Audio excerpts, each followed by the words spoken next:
Wow, কত সুন্দর সুর! খুব সুন্দর করে গান গাইতে পারো তুমি। আমার খুব ভালো লাগছে।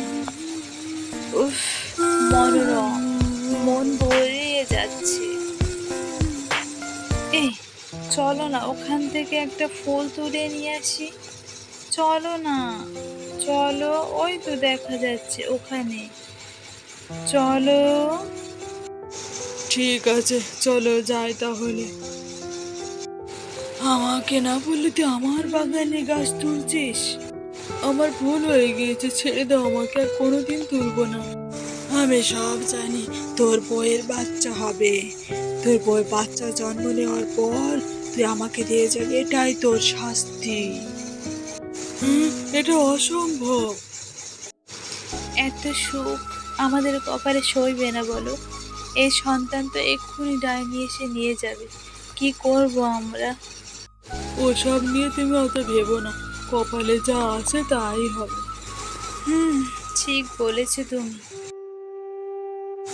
মা, তুমি এক্ষুনি উঠে এসো আমার লম্বা চুল দিয়ে। আমি এখন যাব না মা, যদি কেউ এসে ডাকাডাকি করে তুমি একদম কিন্তু বার হবে না, মনে রাখবে আমার কথা। ঠিক আছে মা, তাই হবে। কত সুন্দর দেখতে মেয়েটা। কিন্তু এত উঁচু মেয়েটা কি করছে?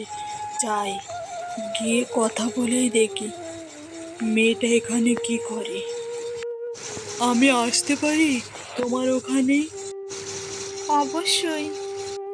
তুমি তো সব শুনলে, আর দেরি করো না, এক্ষুনি আমার রাক্ষসী মা চলে আসবে।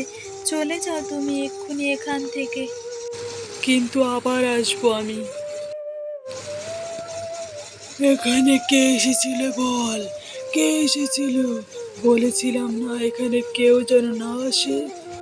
আমার চুল কেটো না মা, কেটো না। কেটো না মা এই চুল। দেখবো এবার সে ছেলেটা কি করে আসে। আয় আয়, তোর আজ শেষ দিন।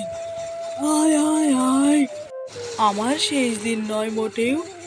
আমি যদি উঠতে পারি শেষ দিন হবে তোর ডাইনি, তোর শেষ দিন হবে। তোকে আমি আমি ধ্বংস করে দিলাম। যা, যা এখান থেকে। যাই হোক, আপদটা দূর হয়েছে, এবার যাই আমার প্রিয়তমার কাছে। ধন্যবাদ প্রিয়, আমাকে বাঁচানোর জন্য। আমি তোমাকে ভালোবাসি প্রিয়তমা, ধন্যবাদ জানানোর কিচ্ছু নেই। খুব খুশি হয়েছি আজ আমি। সত্যি খুব খুশি হয়েছি। আমিও খুব খুশি হয়েছি রাজপুত্র।